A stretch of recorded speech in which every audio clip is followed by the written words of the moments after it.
You were fair. I'm reading it. I need my Maserati and I need a nap.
Hello, Northwest Georgia. Welcome to your weather on North Georgia Television.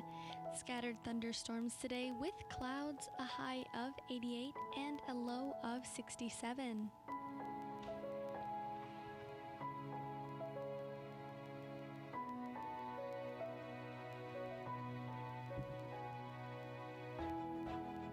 And now for a look around the region. Calhoun at 70 this morning, expect a midday temp of 85 and an afternoon high of 87.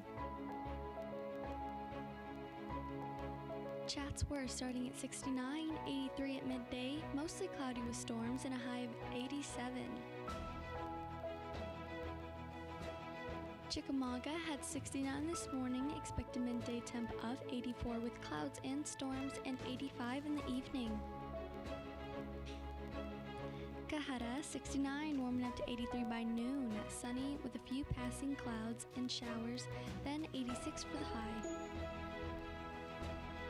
Dalton, starting at 69 this morning, 84 at noon. Thunderstorms throughout the day and a high of 87. Fairmount, 69 this morning, rising to 84 by noon with thunderstorms and a high of 87. Fort Oglethorpe at 68 this morning with passing clouds, 84 expected by midday, and up to 85 around 4. Lafayette had 67 this morning, up to 83 by midday with showers and clouds, 86 is the expected afternoon high. Ringgold, 69 this morning, expect a noon temp of 83, then up to 85 this afternoon with showers. And now for your 7-day forecast. Thursday, scattered thunderstorms again for Thursday with a high of 84. Friday, storms continue through Friday with a high of only 80. Saturday, scattered thunderstorms all day with a high of 82. Sunday, more storms with a high of 83 and a low of 65. Sunday, more storms with a high of 83 and a low of 65. Monday, cloudy with showers throughout the day and a high of 84. Tuesday, scattered showers and thunderstorms with a high near 90. And next Wednesday, sunny with a high of 84.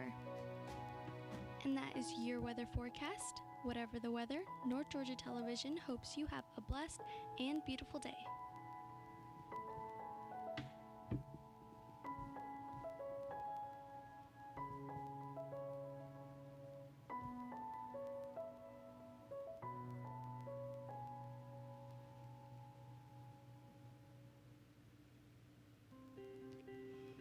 And now for the local obituaries.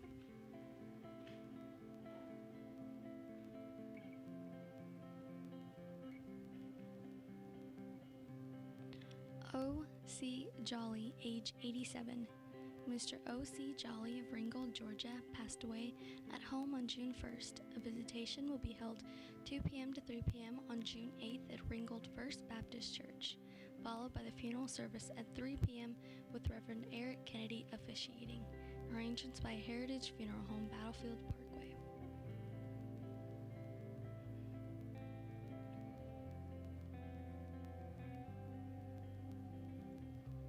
Lindsay Ann Tinker, age 17. Miss Lindsay Ann Tinker, age 17 of Old Fort, Tennessee, departed this life and entered into rest Friday, May 31st at Erlanger Medical Center.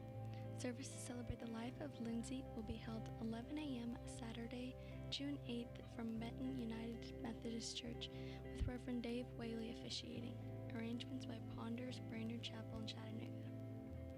Betty Lynn Souders, age 88. Miss Betty Lynn Souders of Cohutta, Georgia, departed this life Saturday morning, June 1st, at Tenova Healthcare in Cleveland, Tennessee. A memorial service will be held at Ponders Melrose Chapel at a later date. Miss Souders will be laid at rest with her husband at Jefferson Barracks National Cemetery in St. Louis, Missouri. Ruth Ellen Mitchell Hall, age 72. Ruth Hall of Lafayette, Georgia, passed away on Friday, May 31st. A service will be held at a later date. Arrangements by Wilson Funeral Home, Lafayette Chapel.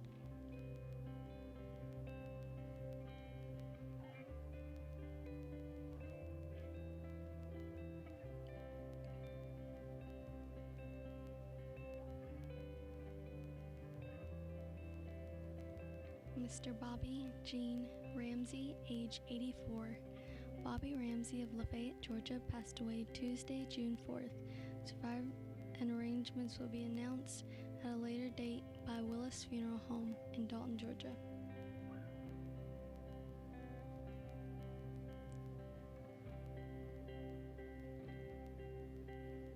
Isaiah Escobar Reynoso, age 4. Isaiah Reynoso passed away June 3rd. Funeral service for Isaiah will be Friday, June 7th at 11 a.m. at the chapel of Sean Chapman Funeral Home. The family will receive friends from 5 p.m. to 9 p.m. Interment will be at Center Valley Cemetery. Arrangements by Sean Chapman Funeral Home. Lily Mae Pete Pollard Blevins, age 86. Lily Mae of Ringgold passed away at her home Saturday, June 2nd. Funeral service will be at 1 p.m. Thursday at the Gospel Way Baptist Church in Ringgold, Georgia, with Pastor William Swanson officiating. Janice Darylina Murray, age 62. Janice Murray of Chattanooga passed away Sunday, June 2nd. Funeral service will be held at 11 a.m. Thursday, June 6th in the Fort Oglethorpe Chapel. Burial will follow at the Forest Hill Cemetery. Family will receive friends 5 p.m. on Tuesday. Robin Lynn Adams, age 52. Robin Adams of Rossville passed away Sunday, June 2nd. Funeral service celebrating the life of Miss Adams will take place 2 p.m. Wednesday, June 12th at the Funeral Home Chapel with Daniel Surrogate officiating. Family will receive friends 2 hours before the service on June 12th. Miss Doris Ann Banks, age 63. Doris Banks of Dalton, Georgia, passed away Saturday, June 1st. Arrangements and survivors will be announced later by Willis Funeral Home in Dalton, Georgia.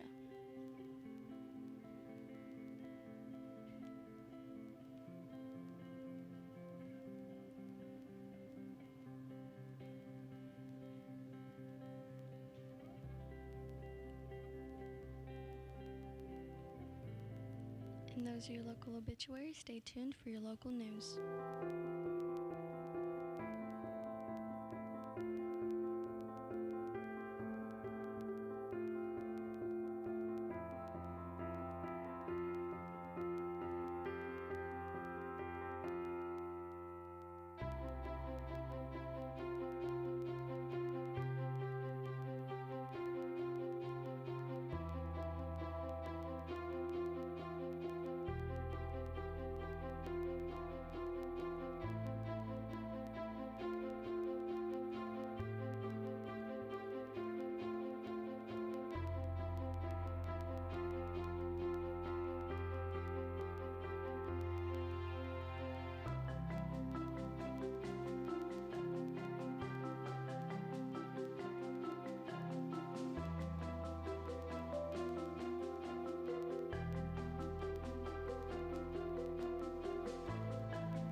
Northwest Georgia, I'm Aaron Scott. We are your news covering Whitfield, Murray, Gordon, Walker, and Catoosa counties. Thanks for joining us.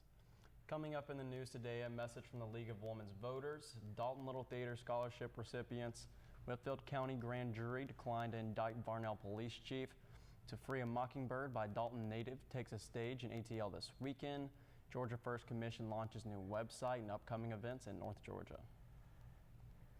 And now a message from the League of Women's Voters. Yesterday marked the 100th anniversary of the United States Senate passage of the 19th Amendment, and as millions of students are graduating and beginning a new chapter of their lives, we can honor these special occasions by helping to ensure they are ready to walk into the voting booth as well. Students in the class of 2019 have demonstrated an enormous capacity to use their voice to affect change and engage in civic affairs. Make sure they know that they are the most crucial steps to having your voice heard is registering to vote. You can do that by encouraging a recent graduate in your life to take a more active role in our democracy by reminding them to register to vote. With elections happening now, it's up to us to make sure the students and young adults have the tools they need to participate. The League of Women's Voters ask if they all empower the graduates of 2019 by reminding them to vote and starting them down the path of a lifelong habit of civic participation. That's really cool. I'm excited for all the new graduates out there. I'm Connie Hall Scott. And let's talk about Dalton Little Theater. They announced their 2019 scholarship recipients. They are Cade Harold, who won the Keith McDuras Musical Theater Scholarship. Henry McClurick received the J. Forrest Oveby Scholarship, and Pearl Parrott captured the Dr. Jimmy Nation Scholarship. Scholarship opportunities are open annually to high school seniors at area public high schools. The Keith McDuras Scholarship is given in memory of the longtime Dalton Little Theater actor, dancer, singer, musician, and musical theater director who was active in both high school and community theatrical productions throughout his lifetime. Harrod has appeared in numerous productions at Northwest Whitfield High School and Dalton Little Theater. He also sings in the Boys Quartet and is a member of the improv comedy team. The son of Ashley Brown and Ricky Harrod, he will attend Kennesaw State University. The J. Forrest Oveby Scholarship is given in memory of the 1998 Southeast Whitfield High School graduate who was active in both school and Dalton Little Theater productions throughout his 4 years of high school. McClurkin has performed in plays at Dalton High School and Dalton Little Theater. An accomplished singer, he has been a song and dance man with the Catamount Singers all 4 years of high school. The son of Curry and John McClurkin, Henry will attend Dalton State College. The Dr. Jimmy Nation Scholarship is given in memory of the longtime educator, Dalton Little Theater actor, and fine arts education supporter. Parrott plans a career in education. The Northwest Whitfield High School senior, daughter of Darlene and Ray Parrott, has acted in productions in middle and high schools as well as Dalton Little Theater. She won the Georgia High School Association State Championship in duo acting in 2017. This summer, she will be a dance instructor for the Salvation Army's Children's Camp. She will attend Berry College. The students were recognized recently at their school's Honors Day and will also be honored at the Saturday, August 10th annual banquet at Dalton Little Theater. Scholarships are made possible through the generous membership support and sponsorship of Dalton Little Theater patrons and business partners. Congratulations, kids. Congratulations. Next up, here's an update as reported by Chris Whitfield of the Daily Citizen News. Whitfield County Grand Jury declined to indict Varnell Police Chief Lyle Grant on criminal charges after hearing evidence from a Georgia Bureau of Investigation agent concerning Grant's providing a county-owned encrypted radio to a Dalton Wrecker service. The no bill from the grand jury effectively indents criminal case against Grant. For this matter, the Whitfield County Sheriff's Office referred the incident to the GBI in March after Grant gave the radio to Bob Cummings, owner of Bob's Wrecker service in Dalton. The Sheriff's Office said in a statement at the time it was determined shortly after starting the investigation that criminal charges could arise from the incident. Therefore, the case was turned over to the GBI to investigate.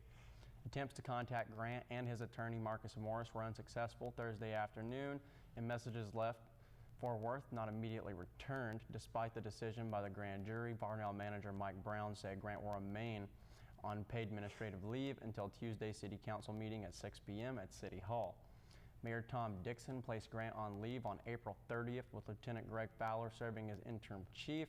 Brown said taking Grant off paid administrative leave would be up to the council members.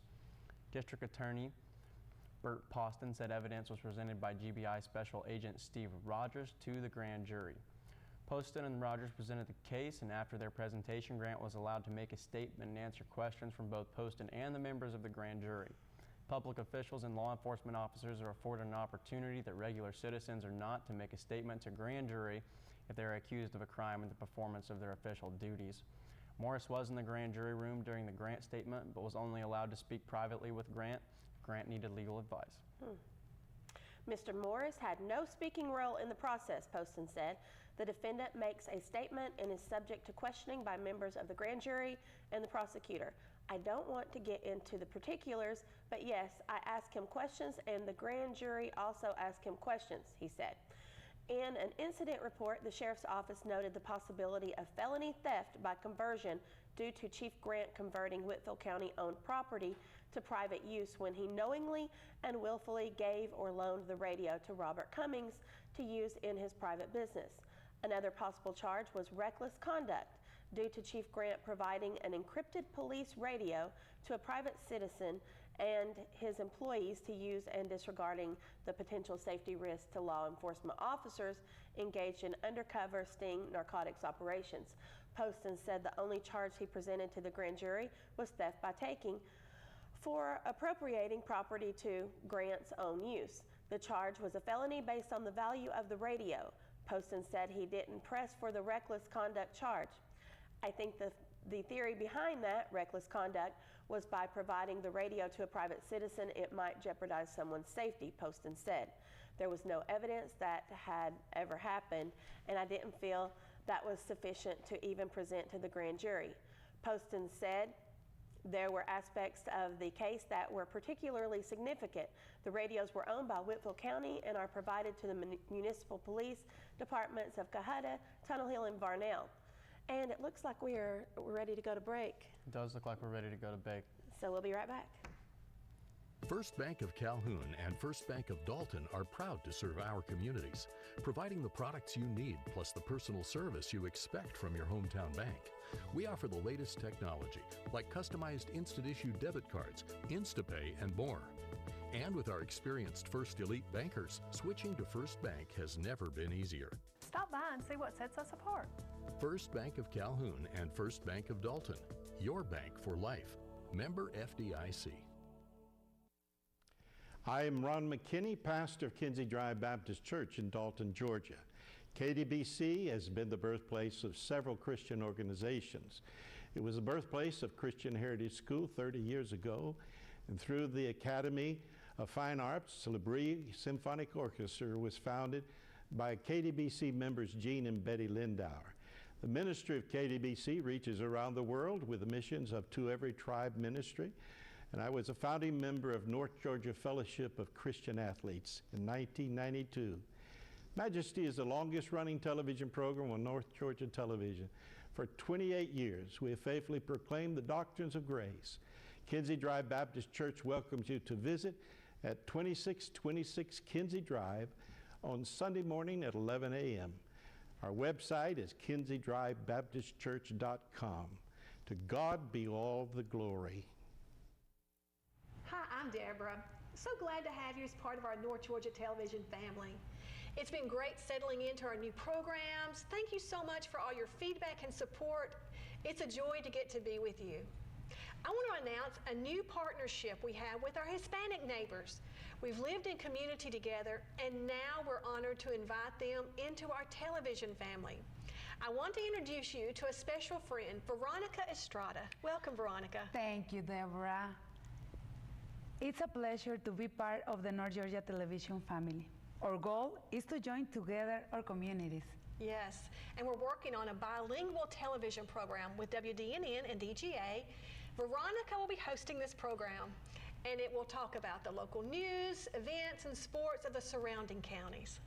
And we would like to invite the community. We want you to be part of this project that will help us to grow together. Yes, the program will be aired Wednesday and Friday, 9:30, 12:30, and 7:30. Now Veronica is going to speak directly to our Hispanic neighbors. Estoy muy emocionada de informarles que ahora ya seremos parte de la televisora del norte de Georgia. Muy pronto estaremos iniciando un programa bilingüe de televisión que tendrá noticias, deportes, temas y eventos que pasan alrededor de la comunidad de los condados de Whitfield, Gordon, Walker, Catoosa y Murray. Nosotros queremos que usted sea parte de este proyecto porque queremos mantenerlos informados para que se enteren de lo que está pasando en la comunidad y así podamos crecer juntos. El programa será transmitido todos los miércoles y viernes a las 9:30 de la mañana, 12:30 del mediodía, 7:30 de la tarde. Síganos en nuestras redes sociales en Instagram y regálenos un like en Facebook o visite wdnntv.com. Muchísimas gracias por todo su apoyo y que mi Dios me los bendiga. Thank you so much for sharing, Veronica, and I look forward to all that's in store as we join our communities together. And thank you for your support, and God bless you.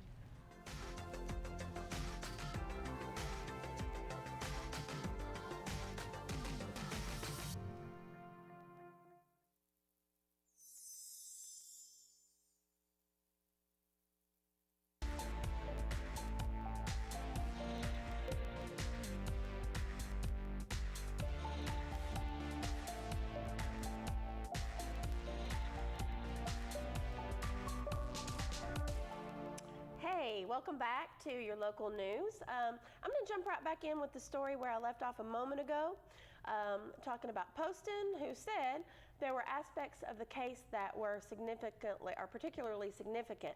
The radios are owned by Whitfield County and are provided to the municipal police departments of Caheta, Tunnel Hill, and Varnell. Poston said there was no policy in place concerning the radios among the county and the cities. I think a big factor, certainly for me, was that when the radios were signed out to the cities, there never was any sort of agreement about what you could or could not do with the radios, Poston said. There was not a memorandum of understanding or interagency agreement between the entities. That is something that probably should be looked into, end quote. Poston also said there was no financial or other personal benefit to Grant. In the incident report, Cumming is reported saying he asked Grant for the encrypted radio because he was having to pay one of his employees to stay at the office and monitor the phone calls coming in since a new digital radio system can't be heard on traditional scanners. Cummings asked Varnell Police Chief Lyle Grant if he could obtain an encrypted radio to use it. Chief Grant agreed. The report said Grant stated after the investigation began that Bob's Wrecker Service and the only wrecker service on call for the city when wrecks occur. I did not intend to violate any laws or policies, Grant said in March. I only intended to benefit the city of Varnell. When we could have an accident, he could be alerted to a little bit quicker. He would hear that when we have a wreck here in Varnell and dispatch a wrecker here a little bit quicker. Poston said he took those comments into consideration. There are considerations on both sides of the equation, whether that is an actual benefit to the city of Varnell or a private business, Poston said. Chief Grant's public statements have been that if it would improve response times and that if he gave the radio out, whether that is a good policy is another matter, but it wasn't a legal question. Poston said there was obvious benefit to Bob's wrecker service, but not any criminal activity. There was certainly some benefit for Bob and his wrecker service, but there was no kickback or any sort of payments made to Lyle, Poston said. There was no evidence of it, and we did not believe that any financial arrangements were made. Fundamentally, what happened was that if the radio is provided to a private citizen, then it's misallocation of public property, but it isn't a crime under these circumstances. If the primary intent of it was to benefit the city of Varnell, then that would not be a criminal matter, but a matter between the chief and his city council or mayor. I felt like there was evidence on both of those questions, but the grand jury had all of the evidence to make a decision. Well, Poston said there was also documentation of the radio being assigned in Varnell's records, and there was no attempt to keep the fact a secret. I can't speak for what matters the grand jury found most compelling or on what they based their decision, but from my perspective as a prosecutor, those three facts were significant, Poston said. A grand jury is not the same entity as a jury in a criminal trial, and the grand jury does not need a unanimous vote to prove an indictment. There are 23 members of a grand jury, and 12 must vote for an indictment to be approved. Poston said despite his work on cases presented by the Varnell Police Department, he did not feel the need to recuse himself from presenting the case against Grant. I have prosecuted other public officials before, And my only feeling on a conflict is if we have a personal relationship with the person outside of our work, Poston said. I didn't think I had a conflict in this matter. I know Lyle Grant professionally, but not personally. I can't get into what was said in the grand jury. My position was that I would not put my finger on the scale at all and merely present the facts. End quote. A representative of the Whitfield County Sheriff's Office declined to comment on the decision by the grand jury and referred questions to the GBI. Joe Montgomery, GBI Calhoun Office Assistant Special Agent in charge, was not in the office on Thursday and could not be reached for comment. It's always a sad day for me when a public servant violates his oath. Hopefully we're all great out there. A native of Dalton now living in New York will perform to a free Mockingbird at the Atlanta Fringe Festival this weekend. Written and performed by Grace Akey. To a Free Mockingbird is a story for anyone who's moved away from a small town, for anyone who has lost someone, and for anyone who has been surprised by a secret that everyone else knew about but them. Grace is a 4-foot-inch Japanese-American Southerner who at 22 discovered that she was bipolar, that she had been sexually abused, and that her father was an alcoholic, all while dealing with his and her grandmother's estate after their deaths. This is her story and maybe yours too. To Free a Mockingbird explores Grace's father's death through his funerals intercut with her mother's immigration story to the United States, woven in with growing up as a mixed kid in the Deep South. It's a raw mix of honest dialogue and stand-up, all under an hour. Spoiler alert, at one point her father throws his younger brother through a glass window. He also has an affair with his secretary. The Atlanta Fringe Festival is a 7-day theater binge. To Free a Mockingbird happens Friday, June 7th at 9:30 p.m., Saturday, June 8th at 2 p.m. and 8 p.m., and Sunday at June 9th at 3:30 p.m. Tickets are $10. The festival is located at 1105 Euclid Avenue, Northeast in Atlanta. That's going to be really exciting. I love Grace, and I will be there for the Saturday show. The Georgians First Commission recently launched its website to hear directly from the public about burdensome regulations, fees, and taxes that negatively impact Georgia's small business environment. Governor Kemp said, the Georgians First Commission is working hard to tackle the challenges affecting entrepreneurs and job creators across our state. Together, we are committed to making Georgia the best state in the nation for small businesses, but we need your help. To reach our goal, we are asking hardworking Georgians in every region of our state to tell us about the obstacles that they face in starting and growing their companies, Scott Hilton, Executive Director, said. On his first day in office, Governor Kemp made Georgia's small business a top priority for his administration by creating the Georgians First Commission. Since January, our team has traveled the state, engaged key stakeholders, and established a foundation to achieve Governor Kemp's goal of making Georgia the #1 state for small businesses. The Georgians First Commission website will enable us to expand our reach, hear directly from entrepreneurs, and provide invaluable insight on how we can improve Georgia's business environment. We're asking the public to share their small business story and work together with Governor Kemp's administration to make Georgia a better place to work, start a business, and grow a business. Georgians First Commission website is www.georgiansfirst.georgia.gov.